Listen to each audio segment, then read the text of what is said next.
Already 2013లో బయటపడిన AgriGold scam మీద జోగి రమేష్ గత ప్రభుత్వంలో జగన్మోహన్ రెడ్డి సీఎం గా ఉన్నప్పుడు, గృహ నిర్మాణ శాఖ మంత్రిగా ఉన్నప్పుడు ఆల్రెడీ జరిగిపోయిన స్కామ్ లో ఇంకో స్కామ్ చేశారు, భూ కుంభకోణం అనేది ప్రధాన ఆరోపణగా జోగి రమేష్ కొడుకు జోగి రాజీవ్ని అరెస్ట్ చేశారు. జోగి రమేష్ బాబాయ్ వెంకటేశ్వర ఏదో ఉంది, జోగి వెంకటేశ్వర, ఆయన కూడా అరెస్ట్ చేశారు.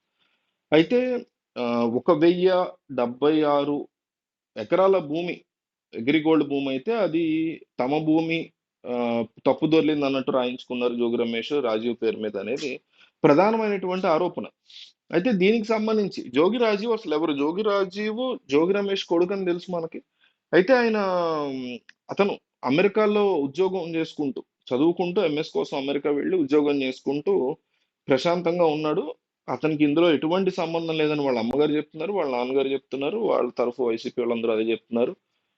అయితే ఇతను అమెరికాలో ఉన్నప్పుడు మనకంత సమాచారం ఏంటంటే, ఇతను అమెరికాలో ఉన్నప్పుడే అగ్రిగోల్డ్ భూములకు సంబంధించి తన వాళ్ళని ఇక్కడ పెట్టి భూ సర్వేలు లాంటివి చేయించడం, అమెరికా నుంచి తను శాటిలైట్ ఇమేజెస్ చెక్ చేయడం, అట్లాగే ఇది ఏ రకంగా ఈ వ్యవహారాన్ని నడిపించడం కుదురుతుంది, ఆల్రెడీ అగ్రిగోల్డ్ సంబంధించిన భూములు సిఐడిలో జప్తులో ఉన్నాయటువంటి విషయాన్ని అతను అతనికి అత్యంత క్లోజ్ గా ఒక ఆడిటర్ ఉంటాడని, ఈ ఆడిటరే ఈ ఐడియా వీళ్ళకి ఇచ్చాడు అనేటువంటి మాట మనకి వినిపిస్తుంది.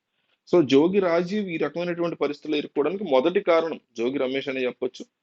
రెండో కారణం ఆ ఆడిటర్, ఎవరైతే ఈ జోగి రాజీవ్ కి ఫస్ట్ ఐడియా వచ్చిందే జోగి రాజీవ్ కి, అంటే ఆడిటర్ కి, ఆడిటర్ నుంచి జోగి రాజీవ్ కి వచ్చింది. వాళ్ళ ఫాదర్ తో చెప్తే బానే ఉంది ఐడియా, మనం ప్రొసీడ్ అవుదాం, మళ్ళీ మన ప్రభుత్వం వస్తుంది నెక్స్ట్ టైం కూడా, సో ఇబ్బంది ఏం లేదు, మనం డెఫినెట్లీ గెలుస్తాం కాబట్టి ఏ రకమైనటువంటి ఇబ్బంది ఉండదు. అంటే వైసీపీ వాళ్ళని అంటాం కాదు, ఇప్పుడు టీడీపీ వాళ్ళు చేస్తున్నా, రేపు పొద్దున బయటపడితే వాళ్ళని కూడా ఇట్లాగే ఏకిపారేయాలి, దాంట్లో ఏం క్వశ్చన్ లేదు. ఏ పార్టీ అనేది మాకేంటి, దొబ్బేసింది అగ్రిగోల్డ్ డిపాజిటర్ల కోసం, డిపాజిట్ చేసిన డబ్బులతో అగ్రిగోల్డ్ ఓనర్లు కొనుక్కున్న భూములు అవి, ఇన్వెస్ట్మెంట్ కైండ్ ఆఫ్. అంటే ఇది ఓవరాల్ గా చూసుకుంటే అగ్రిగోల్డ్ డిపాజిటర్ల సొమ్ము ఇదంతా, జనంది కూడా కాదు. వాళ్ళు కూడా జనమే కదా మరి, పాపం ఎంతో మంది ఏజెంట్లు, ఒక 100 మంది ఏజెంట్లు తెచ్చిపోయారు, 200 మంది డిపాజిటర్లు తెచ్చిపోయారు, దాదాపు 20 లక్షల మంది డిపాజిటర్లు ఎంతమంది ఉన్నారంట అగ్రిగోల్డ్ కి మొత్తం ఇండియా వైడ్ కలిపి. అందులో 200 మంది చచ్చిపోయారంటే, డబ్బులు ఇచ్చిన వాళ్ళు 150 మంది, 200 మంది ఏజెంట్లు కూడా చచ్చిపోయారంటే ఎంత పెద్ద స్కామ్ అయితే చచ్చిపోతారు, ఎంత డబ్బు దాచుకుంటే చచ్చిపోతారు. సో అట్లాంటి వాళ్ళకి వెనక్కి ఇవ్వాల్సింది పోయి అగ్రిగోల్డ్ లో జప్తులో ఉన్నటువంటి భూమి నాది, ఆ భూమి అగ్రిగోల్డ్ వాళ్ళది, ఈ భూమి నాది అని పక్క పక్కనే ఉన్నాయి వీళ్ళవి. అదే ఆయనకి ఫెచ్చింగ్ అయ్యి దాన్ని ఈ రకంగా ఆయన మార్చుకోవడం, అది కూడా పక్కనే ఉండడం కూడా కాదు, దాన్ని కూడా ఆయన కొనుక్కున్నారు. కొనుక్కుని అగ్రిగోల్డ్ భూములు ఉన్నాయండి 3000 ఎకరాలు ఎన్నో, దాని పక్కనే ఒక 5 ఎకరాలు 10 ఎకరాలు ఈయన కొన్నారు సర్వే నెంబర్లు. కొని సర్వే నెంబర్లు తప్పు దొర్లింది, ఈ సర్వే నెంబర్ మాది కాదని మార్పించేసుకుని అగ్రిగోల్డ్ భూములు వీళ్ళవి అన్నట్టుగా, కొన్న భూమి అగ్రిగోల్డ్ భూమి కొన్నట్టుగా, అంటే అగ్రిగోల్డ్ నుంచి కాకుండా వేరే వాళ్ళ నుంచి అగ్రిగోల్డ్ భూమి కొన్నట్టుగా, అసలు అగ్రిగోల్డ్ వాళ్ళదే కాదన్నట్టుగా సృష్టించి ఈ రకమైనటువంటి స్కామ్ అయితే చేశారు. ఈ రాజీవ్కి ఈ రకమైనటువంటి తుప్పాస పనికిమాలిన ఐడియా ఇచ్చినోడు ఆ ఆడిటర్ అంట ఒకడు. సో వాళ్ళ పేరు మనం చెప్పడం కుదరదు కాబట్టి అతన్ని కూడా అరెస్ట్ చేసినప్పుడు చెప్పుకుందాం. సో ఆ ఆర్డర్ ఇచ్చినటువంటి ఐడియాని ఈ మనోడు, చిన్నపిల్లడు కదా, చదువుకుంటున్నాడు ఎంఎస్, ఉద్యోగం అంటే పొడిసే ఉద్యోగం కాదు, చదువుతున్నాడు, లాస్ట్ ఇయర్ ఎంఎస్ లో ఉన్నాడు. ఆ అక్కడ మామూలు ఉద్యోగాలు చేసుకుంటారు కదా సూపర్ మార్కెట్లో, అట్లా ఆ కైండ్ ఆఫ్ ఉద్యోగం చేసుకుంటున్నాడు. సో ఎలక్షన్ టైం కాబట్టి వాళ్ళ ఫాదర్కి హెల్ప్ చేయడానికి వచ్చాడు.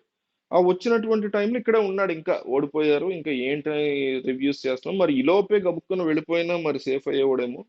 సేఫ్ అవ్వాలి, మనం ఏం కోరుకోవట్లేదు, చెప్తున్నా. బట్ రెడ్ హ్యాండ్ గా దొరకాల్సి వచ్చింది. అతనితో పాటు అతనికి తాతయ్య అవుతాడు, అంటే జోగి రమేష్ కి బాబాయ్, మరి ఇతనికి తాతయ్య అవుతాడు, అంటే జోగి రమేష్ వాళ్ళ ఫాదర్ తమ్ముడు, ఆయన్ని కూడా అరెస్ట్ చేశారు. వీళ్ళిద్దరి పేరు మీద రాశారు ఈ 3000 ఎకరాలు ఏదైతే అగ్రిగోల్డ్ జప్తులో, అగ్రిగోల్డ్ భూములు సిఐడి జప్తులో ఉన్నాయో వాటిని అట్లా రాశారు.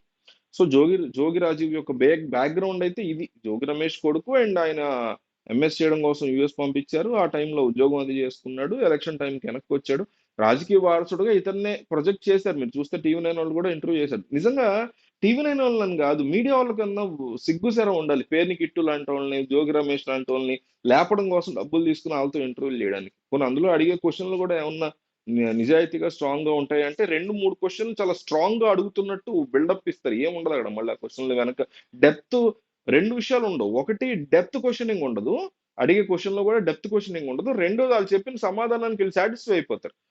అసలు ఒక జర్నలిస్ట్ అనేవాడు ఎవరినైనా క్వెషన్ చేయనివ్వండి. సీఎంనైనా, ఎక్స్ సీఎంనైనా, ఈ పీఎంనైనా ఎవరినైనా క్వెషన్ చేస్తున్నప్పుడు అస్సలు సాటిస్ఫై అవ్వకూడదు. చాలా క్లియర్ కట్‌గా సమాధానం నిజాయితీగా ఉంది అనుకున్నప్పుడే ఆహ్, ఇది చేయగలగాలి. అసలు వాళ్ళని మెలికిపెట్టి వాళ్ళనేమి ఇబ్బంది పెట్టడం గాదు. మెలికిపెట్టి నిజాలు బయటికి రాబడ్డానికి చాలా స్ట్రాంగ్ అండ్ షార్ప్ క్వెషన్స్ ఎయగలగాలి. అవేమి ఉండవు మనోళ్ళు. అదేలెండి. పెయిడ్ ఇంటర్వ్యూస్ అని చాలా ఈజీగా తెలిసిపోతాయి చూస్తే. వీళ్ళని రానున్న రాజకీయ తరాలని లేపుకోవటం కోసం ఈ టీడీపీ వోళ్ళో, వైసీపీ వోళ్ళో, ఆళ్ళ కొడుకులనో, కూతుళ్ళనో ఇంటర్వ్యూలు చేయించుకున్నప్పుడు వీళ్ళు డబ్బులు తీసుకొని చేస్తున్నారు ఆ ఇంటర్వ్యూలు అని చాలా ఈజీగా చెప్పేయొచ్చు. ఎందుకంటే మీడియా హౌస్‌లు ఇంతంత పెద్ద మీడియా హౌస్‌లు పెట్టుకొని వీళ్ళు అల్టిమేట్‌గా జనాల్లోకి మనం ఉన్నాం గదా! అనేసి దాన్ని ఇంత నీచంగా క్యాష్ చేసుకుంటారు ఉంటారు.